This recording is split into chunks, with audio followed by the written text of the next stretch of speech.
Hello, everybody, and welcome to the Tip of the Ice-Burgh podcast, your home for Pittsburgh Penguins news and analysis. You can find us on YouTube at Tip of the Ice-Burgh. Make sure you like, share, subscribe, all that fun stuff, or you can catch us anywhere you get your podcast from. We talked a lot about this yesterday on a full episode of the Tip of the Ice-Burgh, but Monday night's loss, 7-1 on home ice, that's the type of loss that causes change. Whether that be coaches getting fired, whether that be material differences in scheme or personnel or lineup decisions, or whether that be a player getting traded. None of the former happened, but the latter did go down late last night.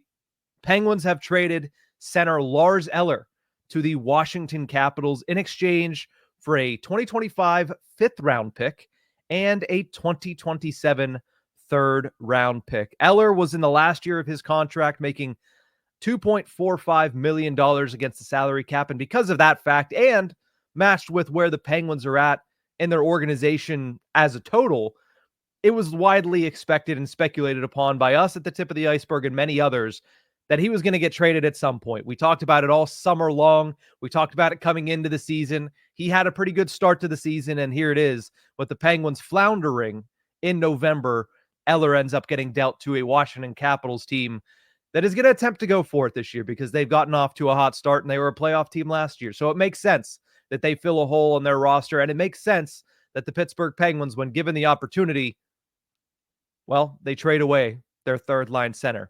Eller played just over a season and a quarter with the Pittsburgh Penguins, totaling 99 games played in the black and gold, scored 19 goals, 19 assists, and 38 points. And so with Eller's departure, the Penguins lose a great penalty killer. They lose a great option for power play 2, and they lose their best third-line center in years. I mean, the Penguins, throughout Sidney Crosby's tenure and career, have always been built when they're at their best down the center of the ice. 3C has been a pivotal role for the best of Sidney Crosby's teams. I mean, you look at the beginning, Jordan Staal set the standard in that 2009 Cup run and throughout his early portion of his career. He was probably the best third-line center the Penguins have had in Crosby's era. Brandon Sutter came in and replaced him. He was okay. He wasn't great, but he was somebody who could fill that role. Then in comes Nick Bonino. He becomes key to 2 Stanley Cup runs and then heads out of Pittsburgh. And since then, from 2017 to 2023, the Penguins, it was a revolving door of options at third-line center. Lars Eller brought back consistency to that spot, and he played very well in that position. Sometimes he was asked to play up on the second line, whether that be due to injury, whether that be due to Evgeny Malkin and Sidney Crosby playing on the same line at times. I feel like Eller did everything the Penguins asked of him. He was one of the most consistent players over the past season and a quarter, and, you know, it leaves questions, right? Not that there was questions about whether or not he should have been traded. We understand that he probably was going to be at some point this season anyway, but it leaves questions as to who fills that spot for the Penguins going forward, right? You could pick 2 guys that have been on the roster all season long. Blake Lizotte could move up. He's played well in his small sample size with the Penguins so far this season. When Kevin Hayes returns to the ice from injury, he could potentially be an option to bump up and play third-line center. But I think more people are hoping that the Penguins replace Lars Eller with a young player looking to prove himself, right? Sam Poulin was called up Monday. That's a pretty easy plug-and-play option. At his best, right now, you're hoping Sam Poulin can become that third-line center, right? You're hoping he can become an everyday NHLer because he hasn't shown that at all in his career just yet. He's only played in 6 games, but this opens up an opportunity for Poulin, who's already up with the NHL roster, to sit in that spot and potentially kind of settle in if he can perform as that 3C. But outside of Poulin, I've seen some people bring up Vasily Ponomarev. That's an option, a little bit more speed, a little bit more talent in that role than Sam Poulin would bring. Not that he's not talented, but I think you're getting a little bit of a higher offensive upside with Ponomarev than Poulin. Or you could always go with the younger guy. You could always go with Tristan Brose, who has been very impressive in his first professional season thus far at the AHL level. But the point is, they have options. Now, are any of these options guys that you could see coming in and immediately putting their stamp on that spot and doing what Lars Eller did and being the most consistent player? No, especially not the young guys. You're not going to get the consistency that you got out of Lars Eller, the penalty killing that you got out of Lars Eller, out of these young guys like Poulin, like Ponomarev, but like Bros. But this is the beginning of what we all knew was coming. At some point this season, there were going to be holes made in this roster due to trades. The young guys were going to get the opportunities to fill those roles. What do they do when that happens? At the beginning of the year, there weren't very many. We saw McGroarty fill one of those due to injuries.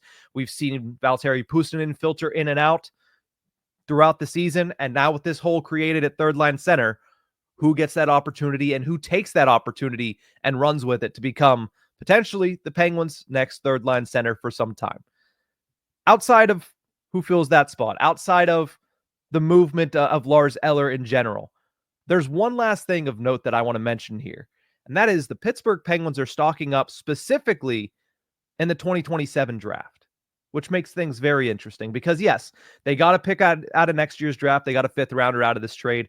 But the 3rd rounder is not in 2025, is not in 2026. It's in 2027. And now let's look at what they have, because obviously Kyle Dubas has started to acquire draft picks at a rapid rate for a very simple reason. You're going to need that for a rebuild, and that's what you're doing. But 2027 is interesting. So let's go through it. Next year, the Penguins have 9 draft picks, 3 of them in the 3rd round.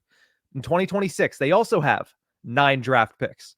But in 2027, they are now up into double digits with 10 draft picks, including 2 2nd-round picks, 2 3rd-round picks, and 2 4th-round picks. Now, that could be for a variety of reasons. For one, 2027 draft will occur the year after Erik Karlsson and Sidney Crosby's current contracts come off the books. Well, I guess it wouldn't be Crosby's current contract. It would be his extension comes off the books. Evgeny Malkin is expected to be gone, and there's only going to be 1 year left on a handful of players' contracts, including Brian Rust, including Ricard Raquel, including Ryan Graves and Chris Letang, and also Tristan Jarry. So once that draft comes, there's right now only 5 players that are under contract for that time. So maybe that's because, well, they're going to want draft capital in case you need to go on a miracle run, right? That's what you're hoping.